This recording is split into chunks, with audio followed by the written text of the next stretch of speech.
Welcome to Live at Roland-Garros, where Iga Świątek has been crowned 2020 Roland-Garros champion, a first Grand Slam title, a first tour title for the 19-year-old from Poland, an incredible run. She did not drop a set on her way to the title. I'm very happy to say that with me, Fabrice Santoro, Daniela Hanskova, incredible pictures we've just seen, incredible moment for an incredible woman. And incredible the way she has sailed through the tournament. I don't remember last time someone has dominated a tournament like this, whether it's on the men's or women's side. Having the closest score 6-4 in one set, it's just incredible. And there was that momentum, that special aura around Iga throughout the last 2 weeks, and she absolutely deserves every single bit of that trophy.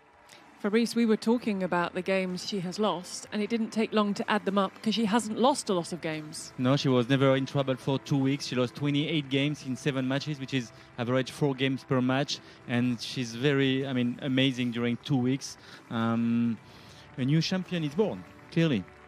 It's unbelievable, it really is. She lifts the trophy there, and afterwards, at match point, she couldn't believe it. She just kept putting her hand over her face as if to say, what have I done? Yeah, exactly. And it was actually before the match point. I thought she did really well. She was about to serve, then she walked back one more time just to give herself time to really think she was what she was going to do out there. And it just shows that mental strength, that she was definitely prepared for the situation and knew how to handle it.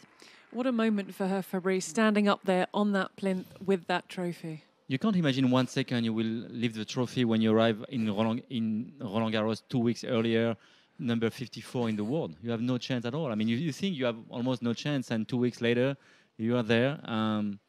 It's a big champion. The way she managed to first beat Alep 6-1, 6-2 in the round of 16, and then with much more pressure, be able to go for 4 more matches. 3 more matches. It's just amazing. And I think it was exactly that moment when she beat Halep. We were like, okay, we are seeing something really special. And you can tell with a player when they are having the tournament of their life that it almost feels like they forgot what it means to miss a ball. And even today in the final, yes, there was a tight moment in the middle of the first set. But after she won the first set, I just felt like, okay, we are looking at a new Grand Slam champion, and she's got that quality inside of her that I feel like this is not the last time she's lifting a Grand Slam trophy. And what a moment, just standing there while they played the national anthem of Poland. Yeah, and I thought it was such a beautiful touch to have Mary Pierce out there 20 years ago, champion herself, and it was cool to see her. It was almost like she was mentoring the ceremony, because obviously it was so sweet for Iga, not really knowing what to say or what to do, and it's that authenticity, I think, that she gets so many fans around the world, because people can really relate to that, and she's not afraid to share her emotions.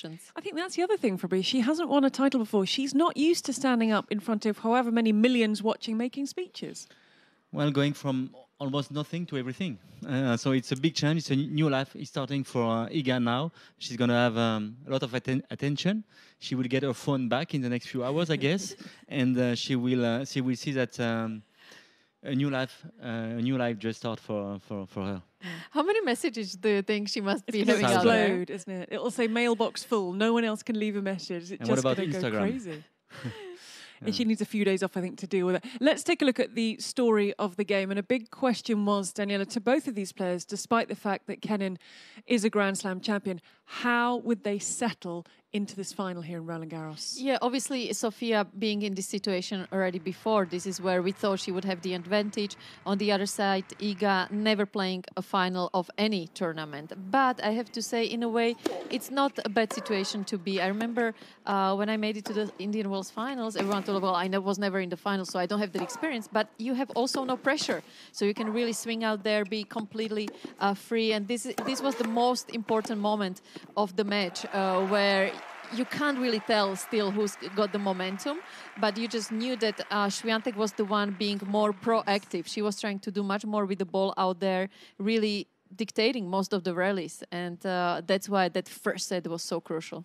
And something we've seen throughout the tournament from Kenin was her backhand down the line. It's such a strength there. She actually came into this contest with more winners through the tournament. But something Świątek did so cleverly was to spin the forehand high up on the backhand side of Kenin. She has a very good topspin forehand. I mean, she can, as you said, she can play pretty high. And even if everybody says that this year the clay doesn't bounce as much as usually, she was very efficient playing like this. she's able to mix things up. And what we've seen, Daliana, from she will figure things out. If she can't find a way through, she will work it out. That's, to me, the most exciting thing about Swiatek game, that I feel like there are so many plan B, C, D, E, which wasn't really the case with a lot of players the last, I would say, 4 or 5 years. So it's that variety that it's so refreshing that you just never know what's going to happen on any game. So this is a thing that now she will be challenged, because obviously all the players and all the coaches will have a really close look how to figure out to play against Swiatek. But she really used the fact that, you know, she was kind of new to this situation and taking everyone by surprise. She genuinely really did. And interestingly, it was Sofia Kenin who initially in this contest looked the more nervous. It took Kenin a lot longer to settle than it did Swiatek. Sure, I mean, she had a bit more pressure regarding her title in Melbourne earlier this year, and also the fact that she knows her opponent is very dangerous and has nothing to lose. But I think the match was clearly from 3-all to the end of the first set, and after that, final was almost over. Yeah, it's a good point you make, Fabrice, that in Melbourne, Sofia was the one that had nothing to lose. She wasn't really the favorite, and here things changed around, and Iga was in Sofia's position, and we see what happens. Yeah, we certainly did. Those little fist pumps from Iga Swiatek saying, I am here and I am doing this and I want to do this. But every time she was finding answers, she was fighting back. But we know the type of fighter that Sofia Kenin is. She wasn't going to let her have anything easily. Swiatek had to win it. Yeah, absolutely. So even though the second set was 6-1, it didn't feel like that. And you, with Sofia's attitude, you just know that you can never, ever relax, no matter how up you are in the score. And that's why, you know, it was a 6-4, 6-1 victory, but it took an hour and a half, which is kind of long for that scoreline. So definitely she made life difficult, even in that second set, especially at the beginning. Yes, I mean, Kenin was up a break in the second set, 1-0, and then didn't win a game till the end. But once again, I'm very impressed the way Iga Swiatek managed to be very focused, played her best tennis, and so relaxed till the end. Of course, it's easier to close a match when you're 5-1 and 5-4, but you have to be able to be in this position. Yeah, that's why the beginning of the second set was crucial, to give herself a little bit more space in case she was going to get tired. And like you said, being 5-1 up, serving for her first Grand Slam trophy, it's a much easier situation to be at. Yeah, it certainly is. The crowd were letting themselves be heard, all packed in. Wonderful to see the crowd, and quite weighted towards Swiatek. One thing I picked here, and I don't know what you guys think about it, but knowing how cold the conditions are, looking at Swiatek having a long shirt and the pants as well, you look at Sofia, and you know she's been having the tape on her quad and not really covering herself in this condition. I don't know, you know, you might just think it's a little bit, you know, you want to give yourself the best chance to prevent any kind of injury, and this is then what happened later on. And I just wonder, you know, looking at even the Empire almost wearing a winter jacket, and most of the players have been really playing in, you know, a lot of covers, that something she could maybe consider next time she plays in this kind of weather. And it was a sunny day in Paris, which is almost the only one. Yes, sunny, but chilly. Cold, and also when we were with Eli, actually, during her practice session, she was, again, just wearing shorts and really short shirt as well. So, you know, these are the moments of a tournament that you don't want to be risking anything. So, you know, being her physio or someone in her team, I would just for sure advise her to put a little bit more on herself. She had to leave the court for the medical timeout due to where the injury was. And we just had a shot of Iga Swiatek. She didn't sit down and think about what was going on. She got the all balls. She got up. She was serving. The crowd were cheering the first few serves. Then Kenin was able to come back. She had a strapping that she wasn't entirely comfortable with. But again, very clever of Swiatek to try and move her around, try and get Kenin to change direction. Yeah, and that is that shot forehand high up the line that really decided the match. This was the most important game of the tournament, I would say, not only this match, because when she broke Kenin at 2-1 from then on, she was definitely going to get through the match. You mentioned, Fabrice, easier to close it out at 5-1 than if it was 5-4, but she didn't blink, she didn't falter, she didn't stumble at any point, it feels, through this whole tournament.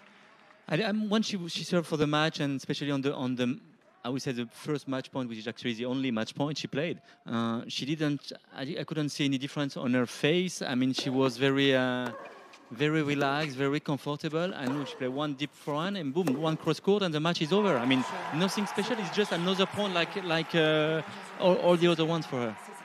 And the way her reaction, Daniela, is like, what have I just gone and done? Yeah, absolutely. She was, so focused and mentally so strong. And suddenly when you let your emotions go, these are the moments that we all want to see. And this is the moment that for sure will stay forever in her life. And she's just so good for our game because those emotions are pure and real. And that's why so many people can relate to her.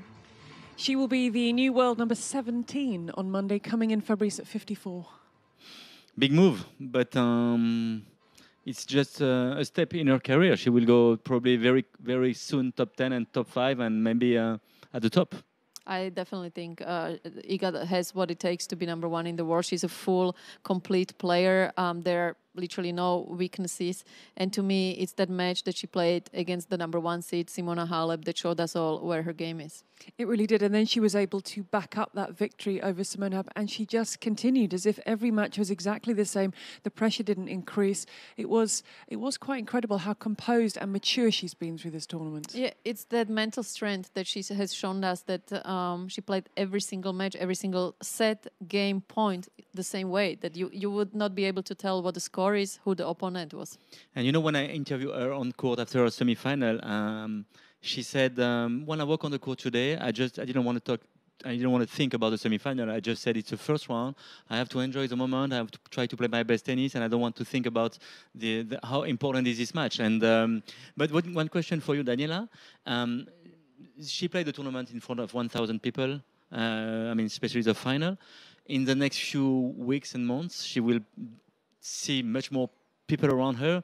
Matches in front of 10,000, 15,000 people. Do you think she will feel more the pressure? I don't think so. She's that kind of player that no matter whether she plays in front of one person or 10,000 people, it's going to be the same. We saw that throughout this tournament, that she was not really affected by anything. Even say yesterday, she had that disappointing loss in doubles, which I thought could have affected her. It seems like she's so good at being able to just block everything out. And as soon as she steps on the court, she's in her own kind of bubble. Doesn't matter where she is and how many people are looking at her. And after the trophy was presented to the 19-year-old from Poland, she had this to say, the Roland-Garros champion 2020. I don't know what's going on, so I'm so happy. And I'm so glad that my family was here finally. And I don't know, it's just overwhelming for me. It's crazy. 2 years ago, I won Junior Grand Slam, and right now I'm here. It feels like such a short time. So I'm just overwhelmed. But thank you all for cheering. It was an amazing final. Thanks.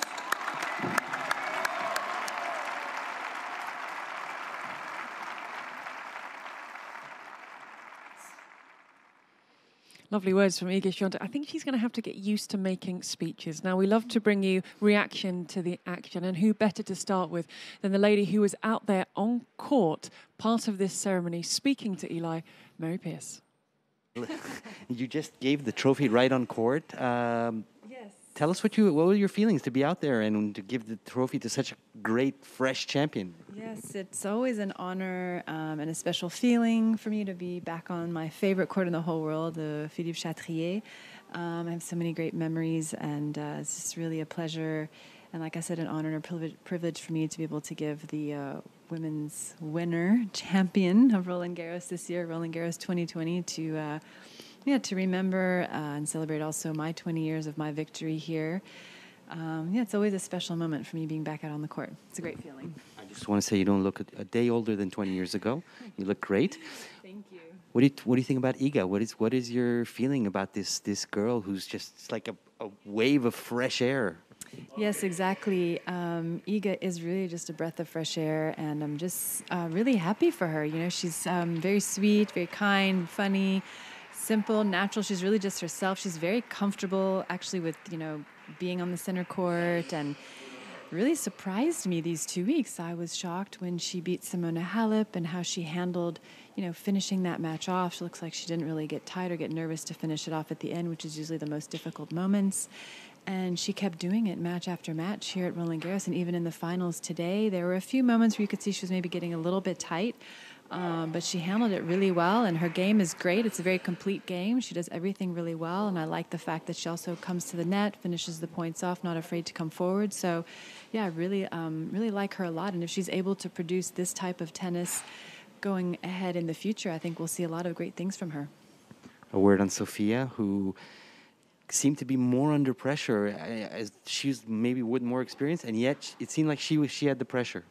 Well, definitely. I mean, she's expected to win. She's already won a Grand Slam title this year. And when that happens, your life changes. I know what that's like after I won my first Grand Slam. Everyone's looking at you, expecting you to play well, to win. So it's a lot of pressure, and it's tough to handle. She's very young, Sofia, 21 years old. So still maturing, as a player and as a person. It's a little bit sad, because I'm also, I'm a fan of Sofia, and I really like her a lot. She's a really good girl. Sad that, she was injured in her left leg, and that seemed to dampen her movement today a little bit, which is one of her strengths. So it wasn't as much of a level or even match as it could have been. But, she's a great fighter, and she'll bounce back from this, and we'll see a lot of great things from her in the future, too. Okay, thank you so much, Mary. Back to you guys in the studio. Thank you, Eli. It's lovely to hear from Mary Pierce, and I want to spend a little bit of time on Sofia Kenin now. And I think it's easy to forget that she's still very young. She's just 21 years of age. No, it's unbelievable with all the younger girls coming out that I feel actually sorry for her because, she was the youngster. Now we've got someone even younger coming out, but she's done so well after that loss in Rome to Azarenka, 6-love, to bounce back and be able to completely change the momentum of the season around for her.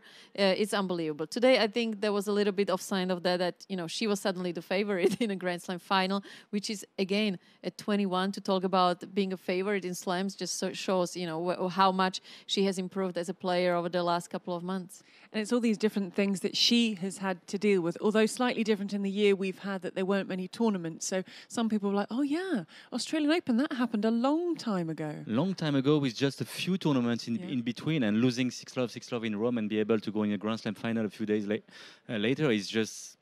I mean, I never thought about this. Actually, I commented her match in Rome against Azarenka. I never thought she would play the final in the French. And regarding Swiatek, I mean, she's so young. She's 1 month younger than my daughter. I mean, that's not good for me. I mean, I look so old now. But Daniel, I have a question. Ostapenko won the French a few years ago. Can you compare both victories? That's a very good question. For some reason, and I've been saying this from the beginning of the tournament, I'm a huge fan of Iga Swiatek because she's a complete player. And the difference is she's got the ex-professional athlete being her father. I think it's such an unbelievable addition to her mindset, the way she's been brought up. And like she said, she feels very comfortable being in this situation, even though with the ceremony, it was very sweet to see from her not knowing really what to do. But as far as pure tennis goes, it seems like she's prepared for this, and she's going to go a long, long way. Yeah, it really does. So a short while ago, Eli's been kept very busy during this half hour. We heard him speaking with Mary Pierce. Now he's having a chat with Amelie Mauresmo. That's it. There's a new champion, Iga Swiatek. What are your thoughts? I think she was incredible, obviously, today, the way how she handled her mental, but her game also, very impressive. She's really, really sure she knows what to do on the court. She has a different game compared to the other players, a lot of spin on both sides of her shots, and obviously so young and already so confident on the court. It's really impressive. We're very happy for her. And also I like the way, she's so natural, how she reacts and the speech and everything. It's really nice to see this type of player and of personality. This women's side of the draw was completely crazy, and the final was also as unpredictable as the final was. I mean... Well, you can't really say before the tournament. Even as the tournament is going, I was thinking maybe Simona has the best experience and she won in Rome. So, she's coming here in Roland-Garros with a lot of confidence. But then, boom, Iga comes and just plays probably the best game of the tournament for her. So, I think the girls, all the players now, when they enter a Grand Slam or any tournament, obviously, they think that they might have the opportunity to win, and it's so open now. Not one player or couple of players are dominating, so she shows once again that anyone can do it. Can she dominate for, like, she's 19, so she has her the way she played, the way she seems to control her game, I think that in the next few weeks or few months it might be a little bit overwhelming, but I think in the next few years she's capable of showing again and again that she controls the game really well, and that she has the power and the way she moves to to be at the top, dominate. Who knows? Okay, and while we have you, one last question. Tomorrow is a classic, the classic of tennis. It's Nadal Djokovic. It's the 56th time they play each other. Just what are your thoughts about that? It's going to be incredible. I mean, who knows what's going to happen? Who knows who's going to win this one? So much at stake tomorrow for Rafa, for Novak, for the most Grand Slams. For I don't know. I think it's going to be a big fight. That one we're pretty sure about. Mentally, physically, also tactically, they know each other so well. So. I'm going to be a spectator of this. We are privileged to have these guys, also Roger, in this era. It's incredible, and I really want to tell everyone to enjoy that while it lasts, because it's really the numbers are crazy, and we're so lucky to witness that. Okay, well, enjoy. Thank you very much. You heard it. Enjoy, people. We are definitely going to enjoy this one, and it brings us on perfectly to today's question of the day.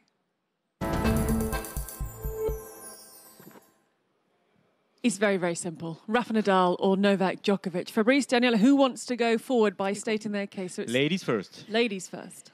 Well, we know what we're going to get. Obviously, I completely agree with Emily. We better enjoy this because it's so special to be part of history when these guys out there are doing something so special. There is so much on the line for both of them. But like I've been saying since Novak won the Australian Open, to me, I thought he was going to be unbeatable for the entire season. And even though it's a lot of pressure to choose one, because the way Rafa feels about this tournament, and as soon as he enters this court, but if I do have to make that call, I'm going with Novak, just because I feel like he is having the season of his life, 51-49. Well, that's what you did with the women's final today, didn't you? You just edged I mean, but we are talking about 2 out of 3 greatest players we've had over the last 15 years. So I can't hardly speak to be able to choose. It's a 56th meeting between the two. It's the 3rd meeting in the Roland-Garros final. It's a 9th meeting in a Grand Slam final. They're 4 apiece in Grand Slam. The numbers continue for hours, Fabrice. Numbers are completely crazy. Rafa could win a 100 match in Roland-Garros tomorrow. So every time they will play in a Grand Slam final, it will be a page of history. It will be more than a tennis match. So I just want to enjoy the moment. And you said Rafa? No, you said Novak? I said Novak. Okay. I've been saying it the last 14 days. I mean, it's 50-50. I mean, so I pick up Rafa. Vamos. Yes, but why is he edging it for you? You have to state your case. Can't just put a name down there. Because he's playing at home. Okay. Because he's lefty? Because what? Because he's lefty? No, because he never lost a final. Because he played a 13th final tomorrow. He qualified in 13 hours and 13 minutes. But I mean, I think to go on your side, I think there's one guy in the world who knows how to play Rafa on clay. It's Novak. I think he wants to take Djokovic in this I know debate. he was kind of trying, but feeling? we're not going to let him get away with that. To me, also one point to mention is yesterday he looked so fresh in that 5th set. I mean, Stefanos physically, to me, was starting to be really tired, and mentally, physically, Novak was just again bringing it to the next level, which I don't know how he does, but it's just incredible to watch. And for me, even if Novak lost 3 sets in the tournament and Rafa 0, it doesn't matter. Yep. When they're going to play tomorrow, it will be something else. We put everything to zero. We start. It's a new match. It's a final in a Grand Slam. There are 56 matches together. And we know exactly where Novak is going to serve at the beginning, where Rafa is going to return, where Novak will serve in the big points. We've seen the match 55 times. Don't you think this is going to be the sporting moment of the year because of everything that's been happening? Not too much sport action in general. I don't know one single person that doesn't like sport that will be doing something else other than watching this match. Yeah, no, absolutely. But now let's see which way people have voted. Ooh. Which way has it gone? And if it has gone Nadal's way, which it has, well, Wow. the bigger question now, and that is a huge swing big towards difference Nadal. there. Who's going to get the point? Should we just give you the point anyway, even though you went for Djokovic? No, let's give this one to Fabrice because I know I'm going to win. I have a point. Very Yeah, but- kind. Yeah.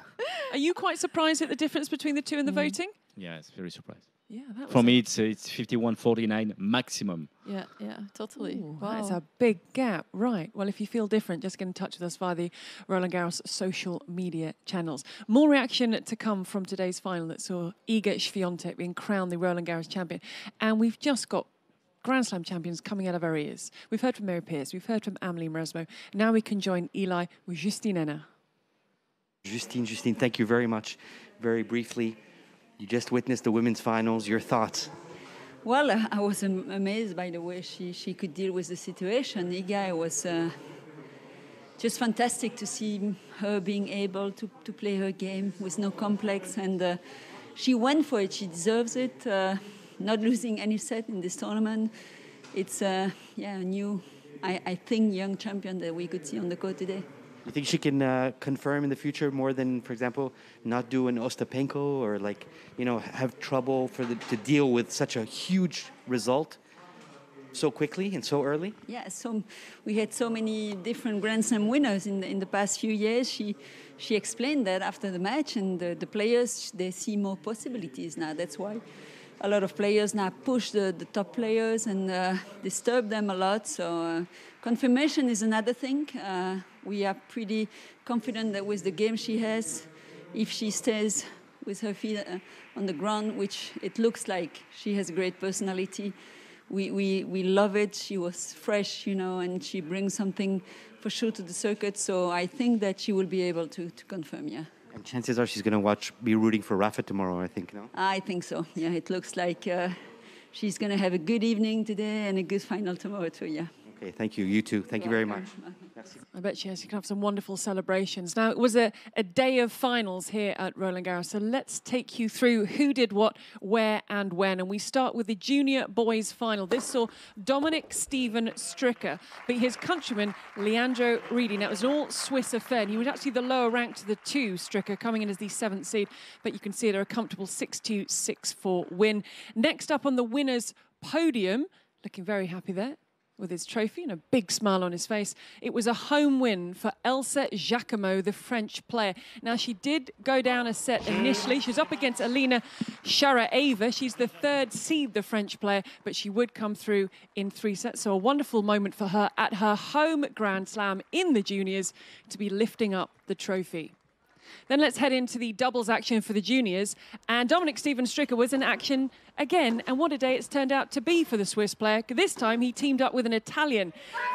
Caboli was the Italian. They were the 3rd seeded pairing. I think that was his partner who made all the noise there. They beat the 8th seeded pairing 6-2, 6-4. So a wonderful day for Stricker. He is a double champion here in the juniors. The girls' doubles title went to the 5th seeds, the Russians, Bondarenko and Schneider. They beat the Italian pair. So the Russians were the favourite pair to come out on top.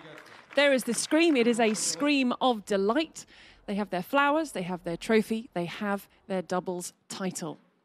Out on Susan Longland, we had Alfie Hewitt, the Brit, beating Joachim Gerard in the gentlemen's wheelchair singles final. It is a 2nd Roland-Garros title for Hewitt. It's his 4th Grand Slam singles title. And together with Gordon Reid yesterday, they won the doubles title. So what a couple of weeks it's been for Alfie here in Paris. The look of delight on his face. holding that. He actually had some treatment on the left arm, but he was holding that trophy up well. And then Dylan Alcott, a real legend of the game. This was the quad singles final. Top seed Dylan Alcott up against his doubles partner, the second seed Andy Lapthorne of Great Britain. An 11th Grand Slam singles title for Alcott. His second one here at Roland-Garros. A comfortable 6-2, 6-2 victory. So congratulations to all the winners today. We still have the women's wheelchair doubles final. That is on court now. And of course, we've got the men's doubles final on Philippe Chatrier. You can keep an eye on the Roland-Garros website or app. We've got commentary on Radio Roland-Garros right now of that men's doubles final. What a busy day it's been. Saturday, day 14 at Roland-Garros. I just want to point out that juniors winner both men's and singles and doubles from Switzerland. We better watch out. Yes. Ooh. The Swiss players are coming through. Yes. And you have a busy day tomorrow because you are going to be in action on. What's your role tomorrow on men's finals day? Tomorrow I'll be with you early in the afternoon at 1 p.m. Obviously. Thank you. Thank Then you. I'll be with you also after the final. Lovely. And between, I will be on center court to interview the winner of the tournament. So either Novak or Rafa. So if you have any question, any suggestion, just go on, what did you say, Twitter? And, you sound very old saying that. Yeah, right now. sorry. And you can send the question for the winner. For the winner. What a Okay. privilege, though. I'm really jealous now, being able to Yes. interview the winner of tomorrow's match. That's special. Well, we look forward to Yeah. hearing Well how done, it went in a second of our shows. Fabrice, Daniele, thank you again for your company. We have one more day together, and it's going to be very similar to today. We'll be with you from 1 p.m. previewing Rafa Nadal against Novak Djokovic, meeting number 56. Cannot wait for that. And then we'll be back with you. It could be midnight, the way those two go at it, around 45 minutes after the final ball has struck and our champion has been crowned. So keep an eye on that. We look forward to your company for one final day on Live at Roland-Garros. Bye for now.